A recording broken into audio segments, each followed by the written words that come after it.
मुझे कॉलेज में एडमिशन मेरी मौसी के शहर में मिला, इसलिए मैं मौसी के घर रहने लगी। मेरे मौसा जी घर पर नहीं रहते थे। एक रात मुझे मौसी के कमरे में कुछ अजीब सी आवाज़ें सुनाई दीं, तो जब मैंने की होल से झाँका तो होश उड़ गए। मौसी एक जवान लड़के के साथ। मेरा नाम प्रगति है, मैं 18 साल की हूँ। मैंने जब कॉलेज में एडमिशन लेने के लिए अप्लाई किया, तो मुझे जो कॉलेज मिला था वह मेरी मौसी के शहर में था। इसलिए मेरे घर वालों ने मौसा जी से बात करके ये तय कर दिया कि मैं कॉलेज के हॉस्टल में नहीं रहूंगी, बल्कि अपनी मौसी के घर पर ही रहकर पढ़ाई करूंगी और वहीं से डेली कॉलेज जाया करूंगी। ये सुनकर मैं भी बहुत खुश थी, क्योंकि मेरी मौसी से बहुत अच्छी जमती थी। शुरू से ही हमारे बीच सहेलियों के जैसा व्यवहार था और अपनी मौसी से मिले हुए मुझे कुछ साल भी हो गए थे। हालांकि मौसा जी को लेकर मैं थोड़ा टेंशन में रहती थी, क्योंकि मेरे मौसा जी बहुत ही सख्त स्वभाव के थे, बहुत कम बात किया करते थे। इसलिए मैं अपनी मौसी से कहती भी थी कि आपने तो बिल्कुल अपने से उल्टा दूल्हा ढूंढ लिया है। आप जितना हंसती खिलखिलाती हैं, उतना ही मौसा जी हर वक्त मुंह में लड्डू दबाए रहते हैं। मेरी इस बात पर मौसी मुझे कुछ भी ना कहती, लेकिन मैं जानती थी कि मौसा जी के स्वभाव से मौसी भी खुश नहीं रहती हैं, क्योंकि मौसा जी अपना सारा समय सिर्फ अपने काम पर ही ध्यान लगाए रहते हैं। मौसा जी एक बहुत बड़े कारोबारी हैं। जब मौसी की उनसे शादी हुई थी, तो सभी लोग मौसी को बहुत किस्मत वाली कह रहे थे कि इतने अमीर परिवार में वह ब्याह कर जा रही हैं। मेरी मौसी का एक बेटा भी है, जो अभी 5 साल का है। उसका नाम रोहित है। कुछ ही समय के बाद मैं मौसी के घर पहुंच गई। मौसी का घर एक आलीशान बंगला था, जहां किसी भी चीज़ की कोई कमी नहीं थी। मेरे वहां पहुंचने के दूसरे दिन ही मौसा जी अपने काम के सिलसिले में कहीं बाहर चले गए। लेकिन मैंने एक चीज़ नोटिस की थी कि वैसे तो मौसी मुझसे मिलने के लिए बहुत बेताब रहती थी और मुझसे मिलकर बहुत खुश हो जाती थी। लेकिन इस बार न जाने क्यों ऐसा लगा कि जैसे मेरे उनके घर आने से उन्हें उतनी ज़्यादा खुशी नहीं हुई है। मैंने सोचा कि शायद मैं कुछ ज़्यादा ही सोच रही हूँ। मैंने जल्दी ही कॉलेज जाना शुरू कर दिया था। एक दिन मौसी रात को मेरे पास रोहित को लेकर आई और बोली कि क्या तुम आज इसे अपने कमरे में सुला लोगी? मैंने कहा, हाँ मौसी, मुझे कोई दिक्कत नहीं है। मौसी कहने लगी कि वह दरअसल आज मैं अपने कमरे की अलमारी ठीक करूँगी, और तुम्हें तो पता है कि मुझे कोई भी काम करते हुए गाने सुनने की आदत है, और अगर मैं गाने चलाऊंगी तो रोहित जाग जाएगा। बस इसीलिए आज इसे अपने कमरे में सुला लो। मैंने कहा कि आप परेशान मत होइए, मैं अच्छे से रोहित का ख्याल रखूंगी। उसके बाद मैं लेटकर सो गई। लेकिन आधी रात को मुझे प्यास लगी। जब मैंने उठकर जग का पानी गिलास में उड़ेला, तो देखा कि जग में तो पानी ही नहीं था। इसलिए मैं किचन की तरफ पानी लेने जाने लगी। तभी मुझे मौसी के कमरे से कुछ अजीब तरह की आवाज़ें सुनाई दीं। मैं सोचने लगी कि मौसी इतनी रात को क्यों जाग रही हैं। मैं इस बात को नज़रअंदाज करके किचन में चली गई। लेकिन जब मैं लौट कर आई, तब मुझे फिर से कुछ बहुत ही अजीब सी आवाज़ें आईं। मुझसे रहा नहीं गया। मैंने सोचा, एक तो मौसा जी भी नहीं हैं, कहीं ऐसा ना हो कि मौसी किसी परेशानी में हो। इसलिए सोचा एक बार उनसे पूछ लेती हूँ कि वह इतनी रात को क्यों जाग रही हैं। इसलिए मैं उनके दरवाजे के पास गई, लेकिन दरवाज़ा अंदर से बंद था, पर आवाज़ें अभी भी आ रही थीं। इसलिए मैं की होल से अंदर देखने लगी कि आखिर कमरे के अंदर हो क्या रहा है। लेकिन अंदर का नज़ारा देखकर तो मेरे होश ही उड़ गए। मुझे सब कुछ पूरी तरह से साफ तो नहीं दिख रहा था, लेकिन जो मैंने देखा उससे मेरे पसीने छूट गए। अंदर मुझे मौसी की खुली और फैली हुई टांगें दिख रही थीं, और कोई आदमी था जो उनके साथ उस तरह की अवस्था में था। ये सब देखते ही मैं तुरंत ही झटके से वहां से हट गई और घबरा कर अपने कमरे में चली आई। मैं सोचने लगी कि मैंने बेकार ही मौसी के कमरे में झांक कर देखा। मुझे ऐसा नहीं करना चाहिए था, लेकिन मुझे क्या पता था कि मौसा जी वापस आ गए हैं। मुझे अंदर ही अंदर बहुत शर्मिंदगी महसूस हो रही थी लेकिन फिर मैंने सोचा कि मैं इस बारे में कभी किसी को नहीं बताऊंगी कि मैंने ऐसा भी कुछ देखा था, क्योंकि किसी के भी निजी पलों को देखना बहुत ही गलत बात है। अगली सुबह मैं कॉलेज जाने के लिए तैयार होकर डाइनिंग टेबल पर नाश्ता करने पहुंची, तो मौसी पहले से ही वहां बैठी हुई थीं। थोड़ी देर नाश्ता करने के बाद मैंने मौसी से कहा कि क्या मौसा जी अभी भी सो रहे हैं? तो मौसी ने मेरी तरफ हैरान होकर देखा और बोली कि तुम्हारे मौसा जी तो अभी अपने काम से लौट कर आए ही नहीं हैं। मौसी की ये बात सुनकर मैं दंग रह गई। उसके बाद मेरी बोलती ही बंद हो गई।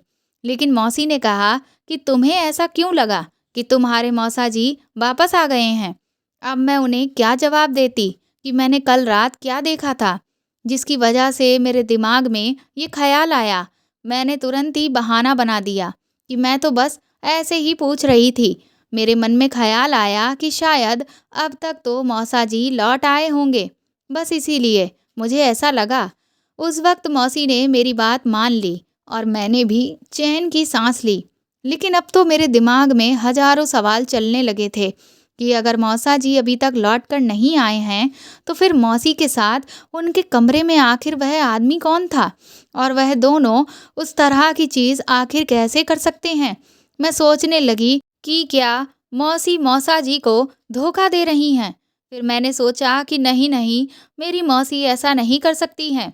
लेकिन मैंने जो भी अपनी आंखों से देखा, उसे भी मैं झुठला नहीं सकती थी। फिर आखिर वह सब क्या था?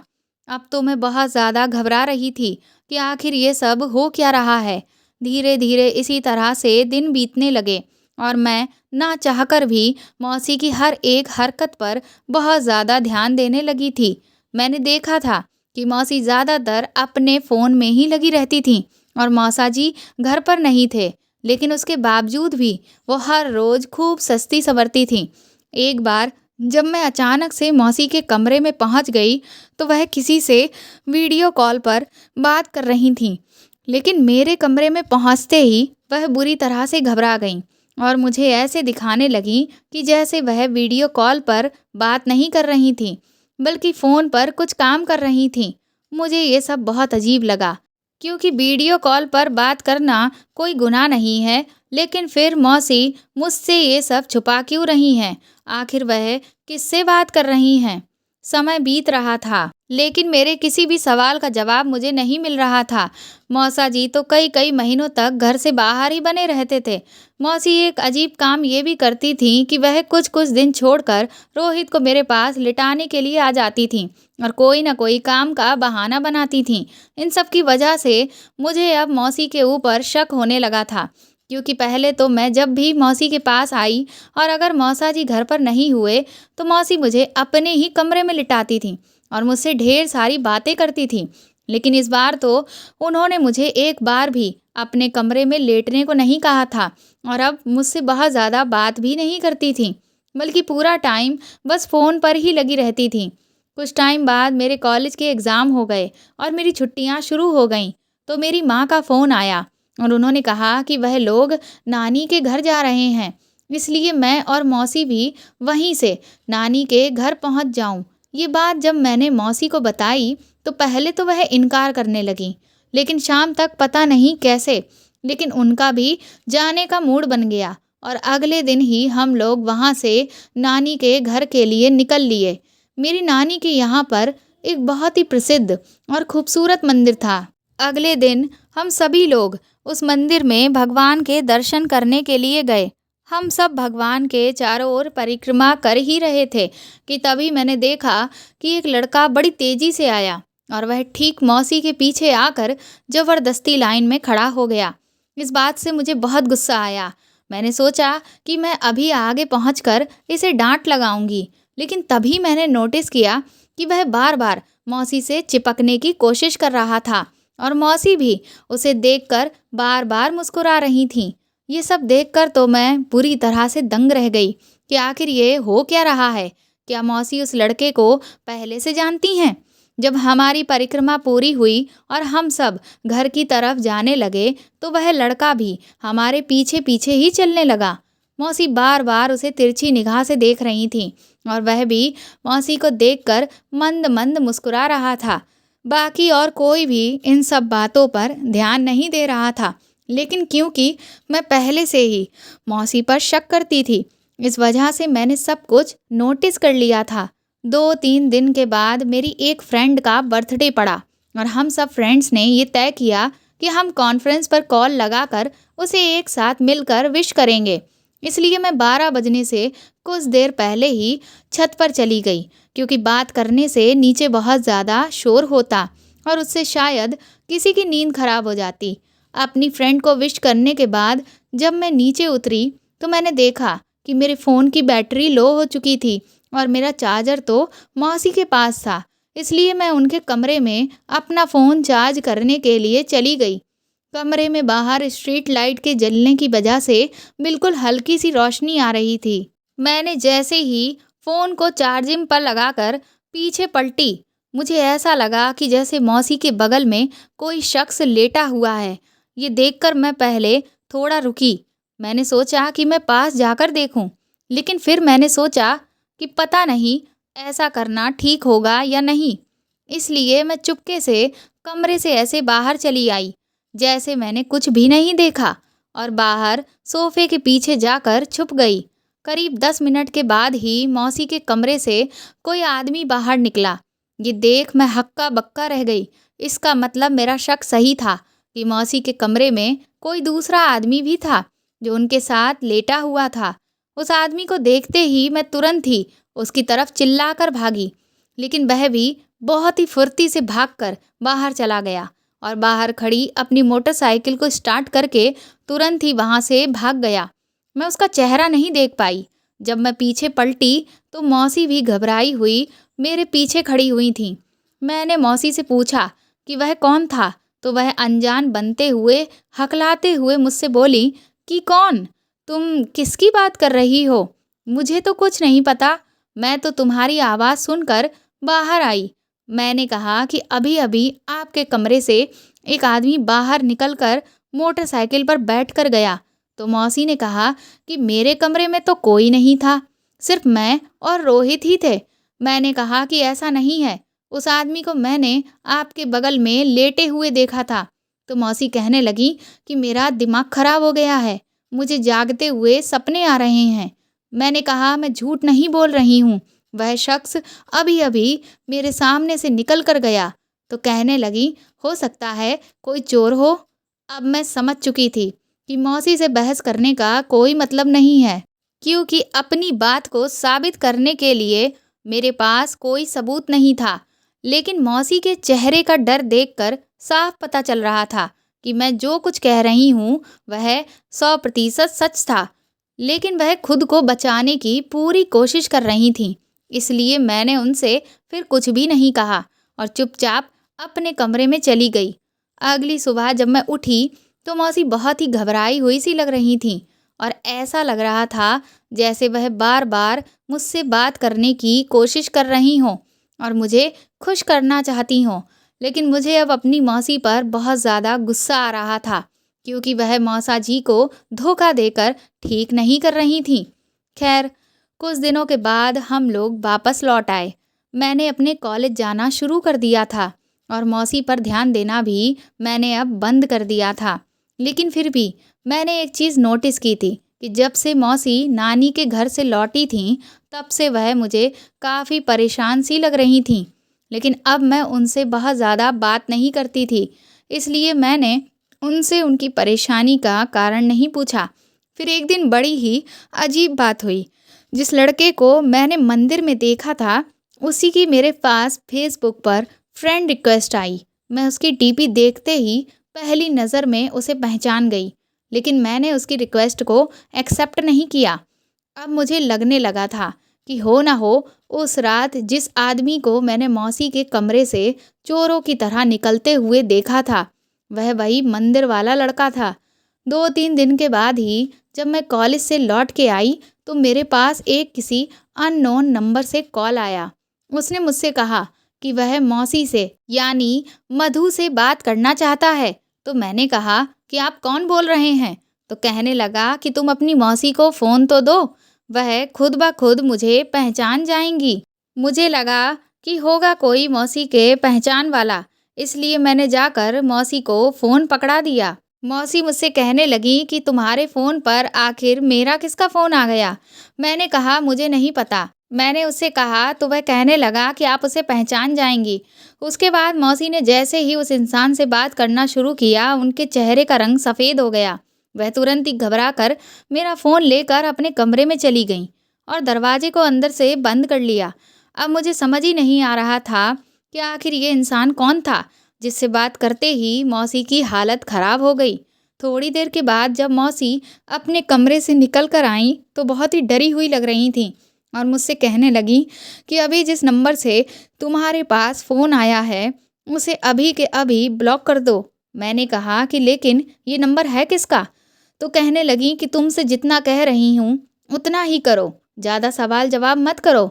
मौसी उस वक्त गुस्से में थीं, इसलिए मैंने उनकी बात मानते हुए उस नंबर को तुरंत ही ब्लॉक कर दिया। मुझे तो समझ ही नहीं आ रहा था कि आखिर मौसी ये सब कर क्या रही हैं? वह किन चक्करों में पड़ गई हैं?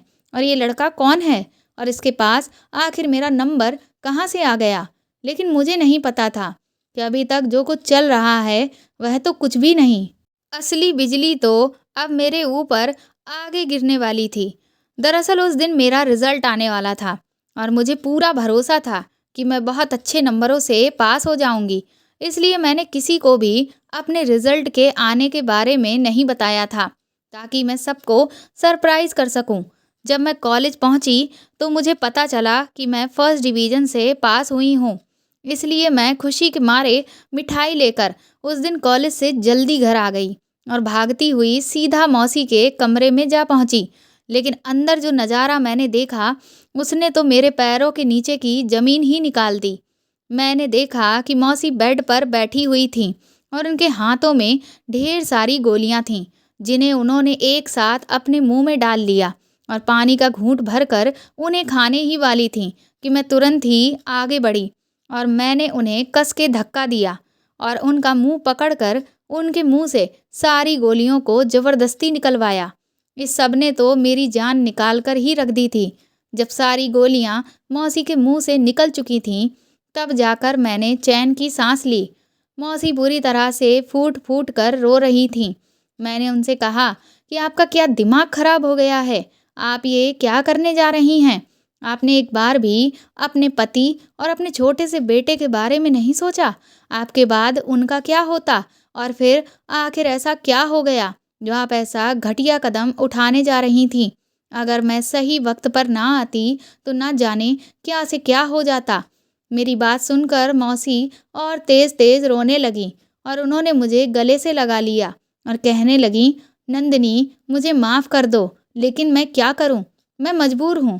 मैं एक ऐसे चक्रव्यूह में फंस चुकी हूं जिससे निकल पाना अब मेरे बस में नहीं है। मेरे पास अब इसके सिवाय कोई रास्ता नहीं बचा था। मैंने मौसी से कहा कि आखिर बात क्या है जो आप ये सब करने को मजबूर हो गई हो? तो मौसी कहने लगी कि तुम्हें नहीं पता, मैंने एक बहुत ही बड़ा पाप किया है और उस पाप की ही आज मुझे ये सज़ा मिल रही है। मेरे कदम गलत दिशा में चले गए और उसका ही नतीजा आज मैं भुगत रही हूँ कि मैं कहीं की भी नहीं रही हूँ। मैंने कहा, आप मुझे साफ साफ क्यों नहीं बताती? पहेलियाँ क्यों बुझा रही हैं? तो मौसी कहने लगी कि मैं तुझे ये सब नहीं बता सकती, क्योंकि मैं वैसे ही अपने किए पर बहुत ज़्यादा शर्मिंदा हूँ। तुझे बताकर और ज़्यादा शर्मिंदा नहीं हो सकती। तूने मुझे बचाकर ठीक नहीं किया। मैं इस ज़िंदगी के काबिल नहीं हूँ। मैंने मौसी से कहा कि आप ऐसी फालतू की बातें क्यों कर रही हैं? ऐसा कुछ भी नहीं है। आप बहुत अच्छी हैं और मेरी एक बात याद रखिए, हम सब इंसान ही हैं और हमसे गलतियाँ हो जाती हैं। अगर आपको किसी का ख़याल नहीं है, तो कम से कम रोहित का ख़याल तो करिए। आप उसकी माँ हैं। वह बेचारा तो अभी कितना छोटा है। क्या आप उससे प्यार नहीं करती? ये सुनकर मौसी और भी ज़्यादा रोने लगी। फिर बोली, नंदिनी, लेकिन अब मैं जिस परेशानी में फंस चुकी हूँ, उससे मैं अब निकल नहीं सकती। मैंने कहा कि दुनिया की ऐसी कोई भी मुश्किल नहीं है जिसका कोई हल ना हो। आप एक बार मुझे अपनी परेशानी बताकर तो देखिए। मौसी ने कहा, ठीक है, मैं तुम्हें सब बताऊंगी, लेकिन वादा करो तुम्हारे मौसा को इस सब के बारे में किसी भी हाल में पता नहीं चलना चाहिए। मैंने कहा, आप बेफ़िक्र रहिए, मैं किसी से कुछ नहीं कहूँगी। उसके बाद मौसी ने मुझे जो कुछ बताया, उसे सुनकर तो मेरे ऊपर ऐसा लग रहा था जैसे एक के बाद एक बिजली ही गिरती चली जा रही थी। मौसी बोली कि तुझे तो ये अच्छे से पता है कि तेरे मौसा जी बहुत ही सख्त मिजाज के हैं और उन्हें अपने काम के आगे कुछ भी दिखाई नहीं देता। मैंने हमेशा से एक ऐसा पति चाहा था जो मुझे खूब प्यार करे। मैं उसके लिए तैयार हूँ तो वह मेरी तारीफ करे। लेकिन तेरे मौसा जी ने शादी के बाद कभी भी मुझ पर ध्यान ही नहीं दिया। मैं चाहे कितना भी अच्छा श्रृंगार कर लूँ, चाहे कुछ भी कर लूँ, लेकिन उन्होंने कभी भी नज़र भर कर मुझे नहीं देखा। मैं हमेशा उनके प्यार को पाने के लिए तड़पती रही, पर उन्हें कभी भी मेरी कदर नहीं हुई। इस वजह से न जाने कब धीरे-धीरे मेरे और उनके बीच दूरियां बढ़ती चली गईं और हम दोनों सिर्फ दुनिया को दिखाने के लिए ही एक पति-पत्नी बनकर रह गए। मुझे अपनी ज़िंदगी में बहुत ज़्यादा अकेलापन महसूस होने लगा था।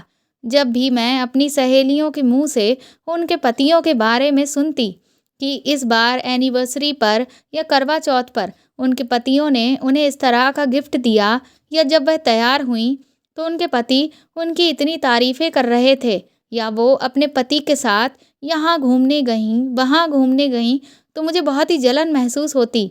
मुझे यह कमी हर वक़्त अपने जीवन में महसूस होती रहती।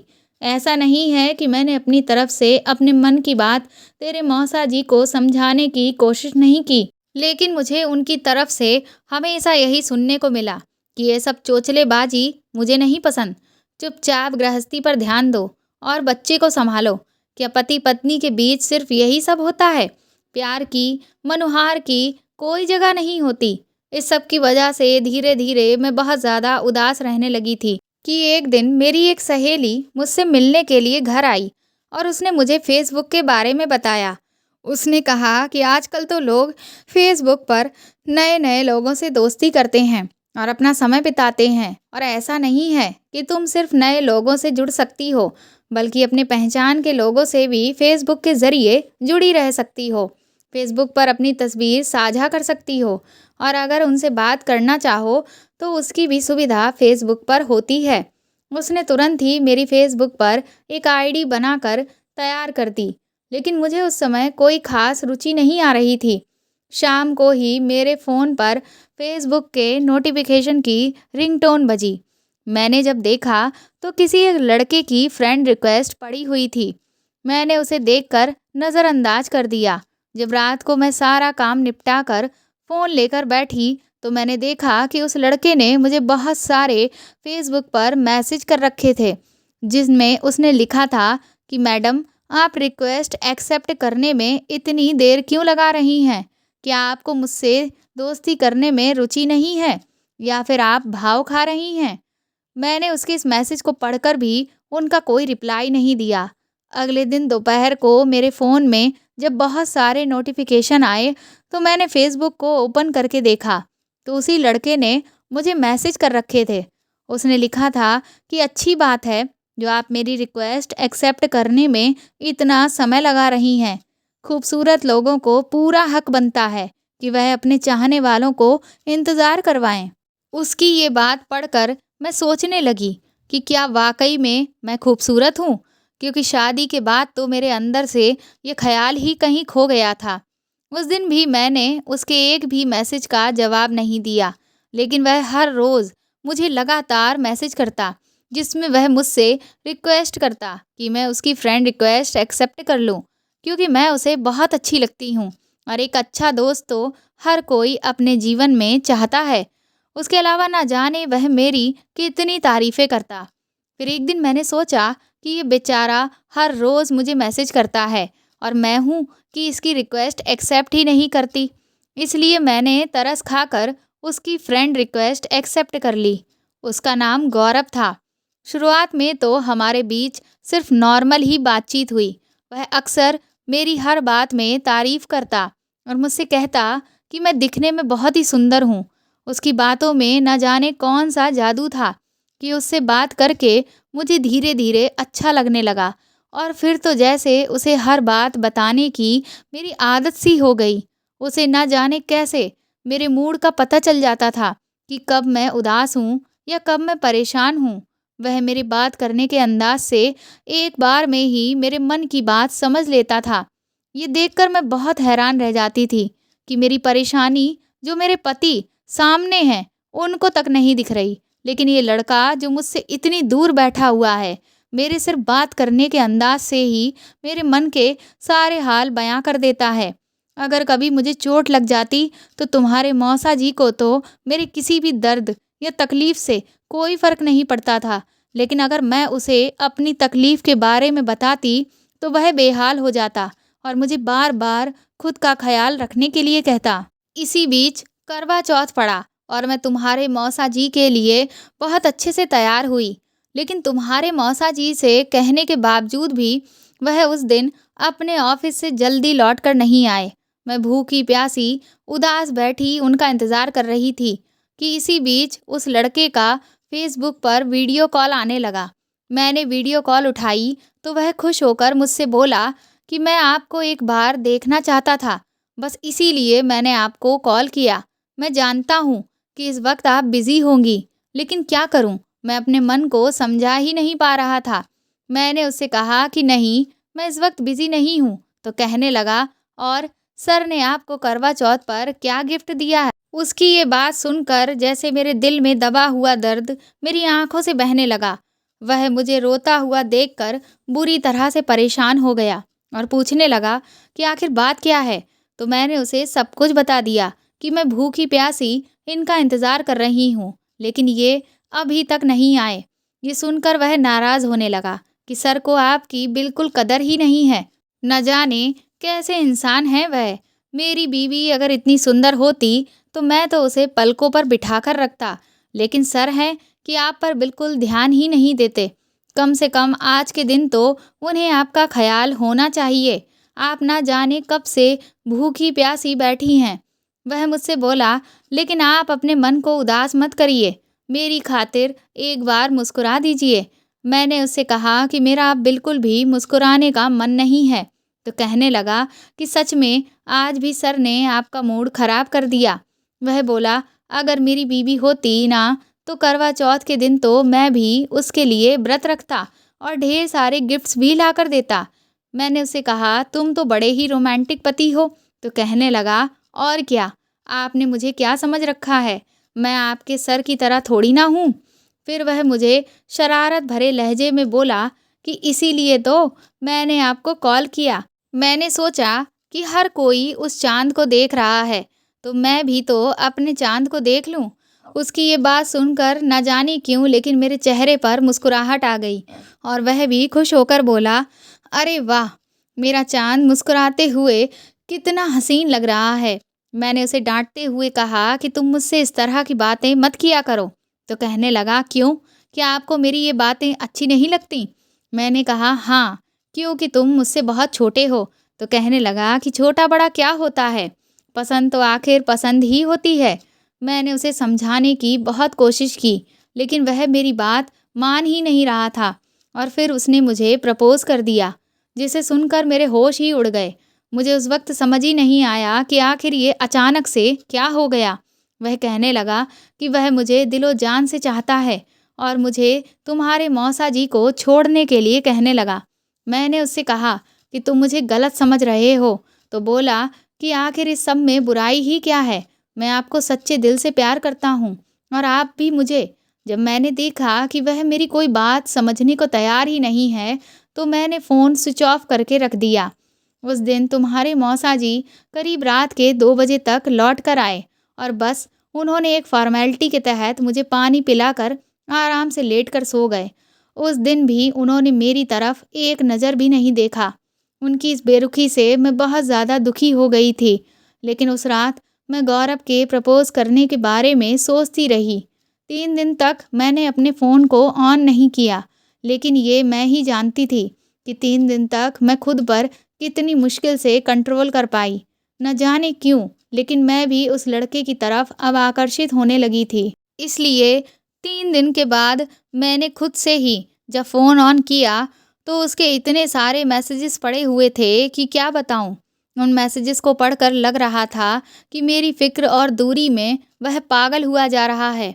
मेरे लिए कोई इस हद तक दीवाना हो सकता है, मैंने कभी सोचा भी नहीं था। ये देखकर मुझे बहुत ही खुशी महसूस होने लगी। थोड़ी ही देर के बाद उसका मेरे पास मैसेज आया कि थैंक गॉड आपने अपना फ़ोन ऑन कर लिया, वरना मुझे तो लगा कि मैं शायद आपके इंतज़ार में ही मर जाऊँगा।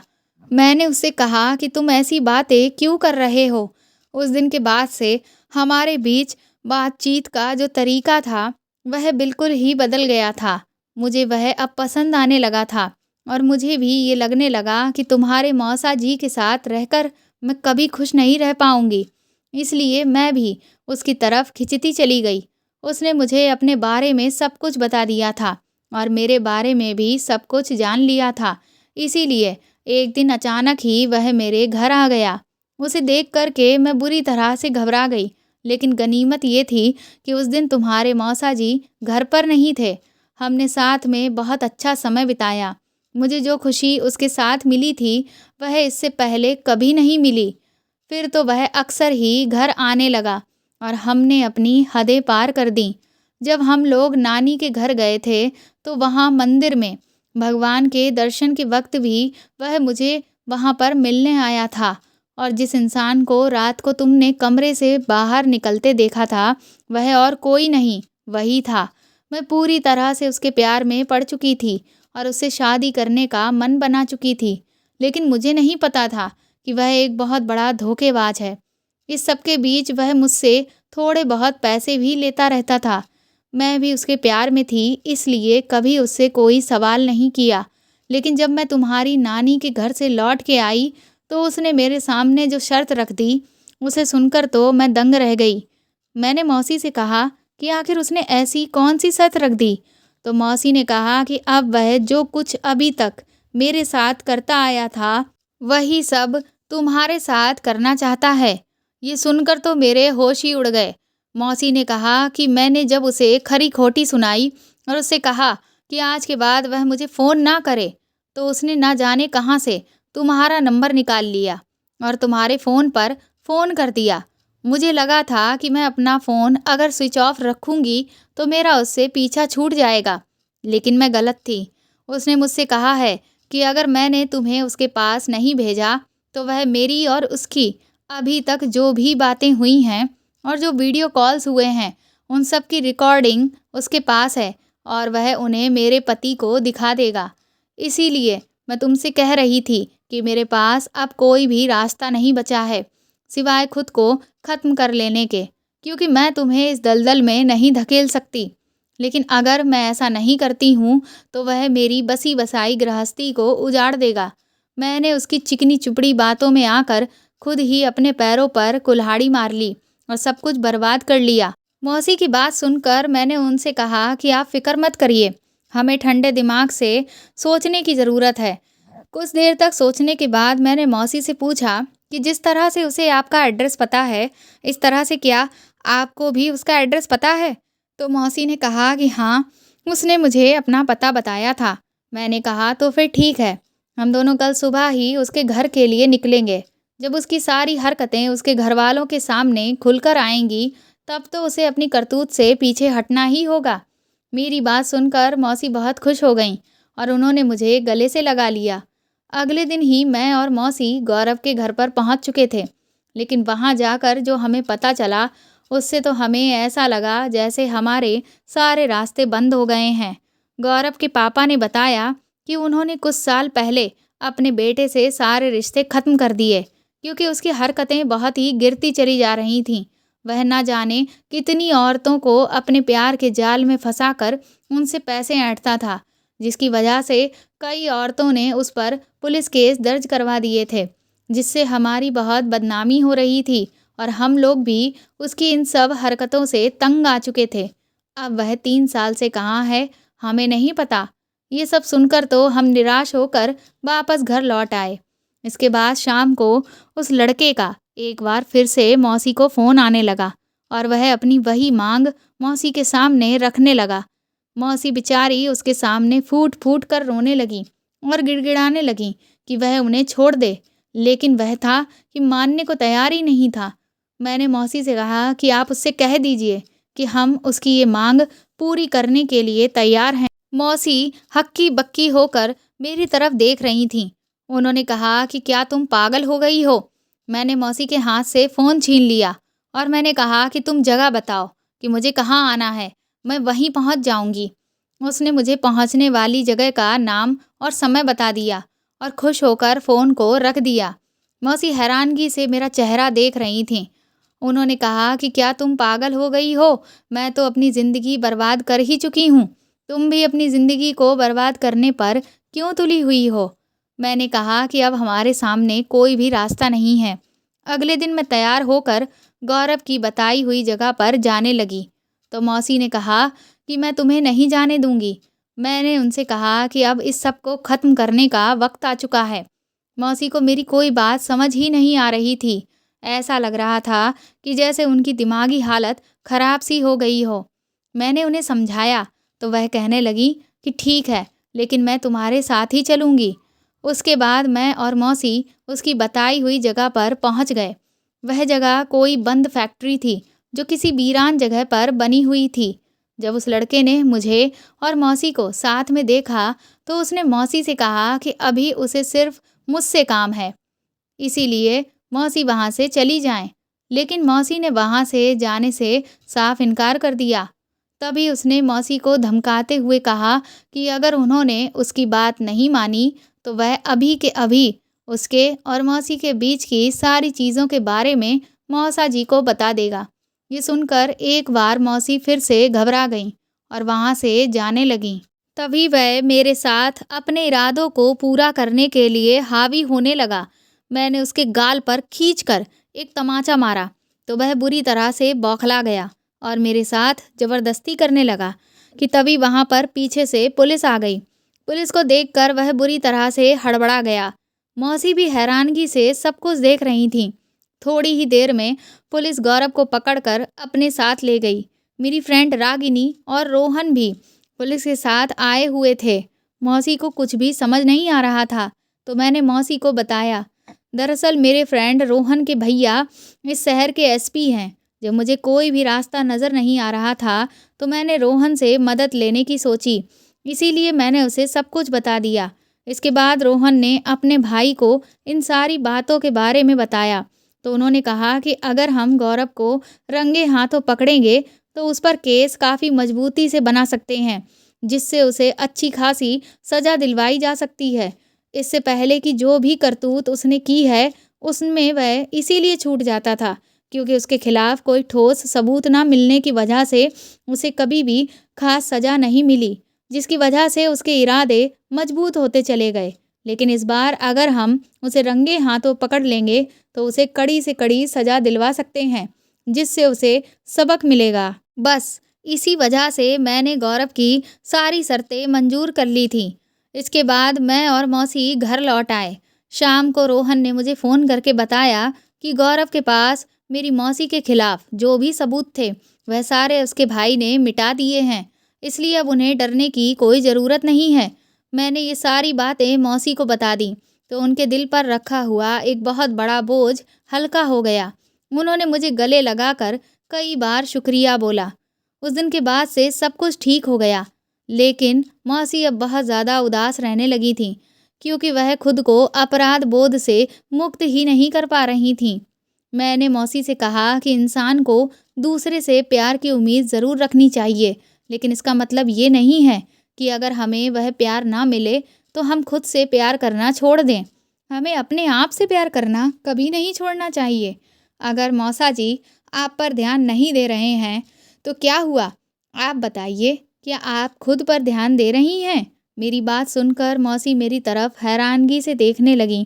मैंने कहा कि आपने अपने आप को सिर्फ घर के कामों में और रोहित को संभालने में ही व्यस्त कर रखा है, जिससे फ्री होने के बाद आपको अकेलापन महसूस होता है। लेकिन आप वह क्यों नहीं करती जो आपको पसंद है? मैंने मौसी से कहा कि शादी से पहले आप कितनी अच्छी-अच्छी ड्रेसेस सिलकर मुझे भेजती थीं। वह सब देखने में कितनी सुंदर लगती थीं। आप दोबारा से सिलाई कढ़ाई का काम शुरू क्यों नहीं करती? मेरी बात सुनकर मौसी को हौसला मिला और उन्होंने थोड़े से पैसे लगाकर एक छोटा सा बुटीक खोल लिया, जिसमें मैंने भी उनकी मदद की। कुछ ही दिनों में उनके हाथों की बनी हुई खूबसूरत पोशाकें शहर के लोगों को बहुत ज़्यादा पसंद आने लगीं। जब मौसी अपने खुद के पैसे कमाने लगी, तो उनके चेहरे पर जो आत्मविश्वास की चमक थी, वह देखने के काबिल थी। उसके बाद मैंने मौसी से कहा कि आप अपने इस हुनर को सिर्फ एक शहर तक क्यों रखना चाहती हैं? आप अपने हुनर की वीडियो बनाकर यूट्यूब पर डालिए, फिर देखिए लोग आपके काम को कितना सराहेंगे। सोशल मीडिया के एक नए प्लेटफॉर्म का नाम सुनकर मौसी बुरी तरह से घबरा गईं और मुझसे कहने लगी कि अब मुझे सोशल मीडिया से बहुत ज़्यादा डर लगने लगा है, क्योंकि उसकी वजह से मैं कितनी बड़ी मुसीबत में फंस चुकी हूँ। इसलिए अब मैं उस सब में दोबारा नहीं पड़ना चाहती। मैंने कहा कि सोशल मीडिया एक बहुत अच्छे प्लेटफॉर्म्स हैं, लेकिन उसको इस्तेमाल करना हमारे ऊपर है। अगर हम उसे सही तरह से इस्तेमाल करेंगे तो वह हमें हमेशा फ़ायदा ही पहुंचाएगा, नुकसान नहीं। इसलिए आप फ़िक्र मत करिए। मैंने मौसी के वीडियोस बनाकर यूट्यूब पर डालना शुरू कर दिए और 1 साल के अंदर अंदर ही यूट्यूब पर भी मौसी के वीडियोस बहुत पसंद किए जाने लगे और उनकी बनाई हुई ड्रेसेस की डिमांड्स देश के अलग-अलग हिस्सों से भी आने लगी। इसलिए मौसी ने अपनी ड्रेसेस को ऑनलाइन सेलिंग करना भी शुरू कर दिया। धीरे धीरे मौसी की पहचान एक बिजनेस वुमन के तौर पर होने लगी। ये देखकर मौसा जी को भी बहुत खुशी होने लगी और उनका व्यवहार भी मौसी के प्रति बदलने लगा। धीरे धीरे मौसा जी और मौसी के बीच में सब कुछ बहुत अच्छा हो गया।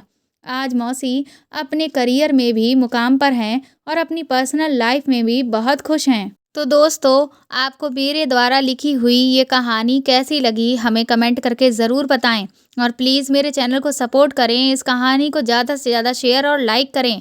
साथ ही अगर आप चाहें तो मुझे सुपर थैंक्स भी दे सकते हैं और अगर आप मेरे चैनल पर नए हैं तो सब्सक्राइब करके बेल आइकन ज़रूर दबा दें, ताकि आगे भी मैं आपको ऐसी ही अच्छी कहानियाँ सुनाती रहूँ। Thank you.